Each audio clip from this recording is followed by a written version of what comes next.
नमस्कार दोस्तों। आज हम बात करेंगे कोलेस्ट्रॉल खून का गाढ़ापन क्या होता है, यह कैसे बनता है, यह किन किन बीमारियों को जन्म देता है, इसे कैसे कम किया जाता है और इससे संबंधित आपके सवाल क्या क्या होते हैं। दोस्तों, कोलेस्ट्रॉल खून की चिकनाई है, गाढ़ापन है, चर्बी है, वसा है। इसकी जो सीमित मात्रा होती है यह शरीर के लिए फायदेमंद होती है, शरीर के हीलिंग के लिए आवश्यक होती है, सेल मेम्ब्रेन के बनने के लिए आवश्यक होती है, शरीर के मेटाबॉलिज्म के लिए आवश्यक होती है। लेकिन जब यह अधिकता में होता है तो यदि यह हार्ट की नलियों में जमा होता है तो हार्ट अटैक को पैदा करता है। यदि सिर की नसों में जमा होता है तो यह पैरालिसिस या लकवा पैदा करता है। यदि ये हाथ पांव की नसों में जमा होता है तो यह हाथ पांव की नसों से संबंधित बीमारियों को जन्म देता है। दोस्तों, यदि आपका कोलेस्ट्रॉल बढ़ रहा है तो इसके दो मुख्य कारण हो सकते हैं। पहला होता है जेनेटिक।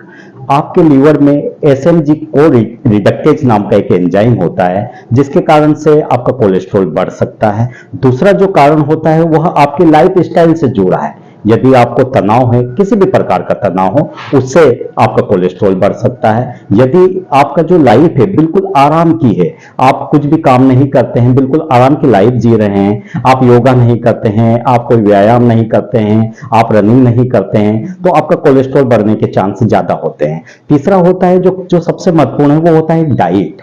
अगर कोलेस्ट्रॉल की बात की जाए दोस्तों, तो कोलेस्ट्रॉल एनिमल फूड में मिलता है। एनिमल फूड जैसे कि दूध या दूध से बनी हुई कोई भी चीजें। दूसरा है अंडा, मीट। इन चीजों से आपका कोलेस्ट्रॉल बढ़ा हुआ आ सकता है। दोस्तों, सभी का ध्यान कोलेस्ट्रॉल की तरफ तो जाता है लेकिन ट्राइग्लिसराइड की तरफ नहीं जाता है। यदि आप जंक फूड लेते हैं, यदि आप ऑयल का उपयोग ज्यादा करते हैं, यदि आप तीखा और ऑयली फूड खाने के शौक हैं, तो फिर आपका ट्राइग्लिसराइड बढ़ा हुआ मिल सकता है। दोस्तों, कोलेस्ट्रॉल या खून के गाढ़ेपन को देखने के लिए हम लिपिड प्रोफाइल नाम की जांच को करवाते हैं। इसे खाली पेट करवाया जाता है। दोस्तों, सामान्य व्यक्ति में कोलेस्ट्रॉल की जो मात्रा है वो 130 और 200 के बीच होना चाहिए। यदि आप हार्ट के पेशेंट है, यदि आपको ब्लड प्रेशर शुगर भी है, तो यह आपको 130 से कम रखना चाहिए। दोस्तों, यदि आप सामान्य है, आपको कोई भी बीमारी नहीं है, तो आपका जो ट्राइग्लिसराइड है वो 100 और 160 के 160 के बीच में होना चाहिए। यदि आप हार्ट के पेशेंट है, आपको ब्लड प्रेशर है, आपको शुगर है, तो इसे आपको 100 के नीचे बना के रखना चाहिए। इसी तरह जो एलडीएल है, यदि आपको कोई भी बीमारी नहीं है तो आपको इसे 130 के आसपास बना के रखना चाहिए। यदि आप हार्ट के पेशेंट है, ब्लड प्रेशर है, शुगर है, तो इसे 70 के आसपास रखना चाहिए। इसी तरह जो एचडीएल है उसे 50 या 60 के ऊपर रखना चाहिए।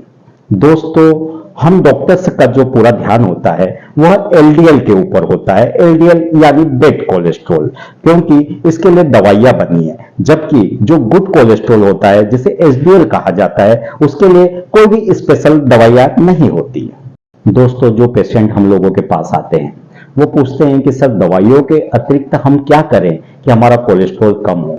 तो इसके लिए 3 बातों का जानना बहुत जरूरी है। आप यदि किसी भी प्रकार का तनाव रखते हैं तो उसे मत रखिए, हमेशा खुश रहिए।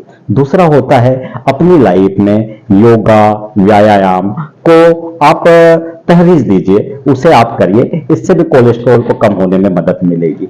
तीसरा जो पॉइंट है वो डाइट वाला है। जैसा कि मैंने आपको बताया कि कोलेस्ट्रॉल केवल एनिमल फूड में मिलता है, तो जितनी जो दूध की बनी हुई चीजें हैं, मीट है, अंडा है, इनको आप थोड़ा सा कम कर दीजिए और यदि बंद कर सकते हैं तो इसे बंद करने का प्रयास कीजिए। इसी तरह जो ट्राइग्लिसराइड है, जो कि ऑयली फूड में ज्यादा मिलता है, जंक फूड में ज्यादा मिलता है, तो उसे सिर्फ स्वाद के लिए ही कभी कभार लीजिए, उसे दैनिक रूटीन में आप मत लीजिए। इससे भी आपको कोलेस्ट्रॉल को कम करने में आपको मदद मिलेगी।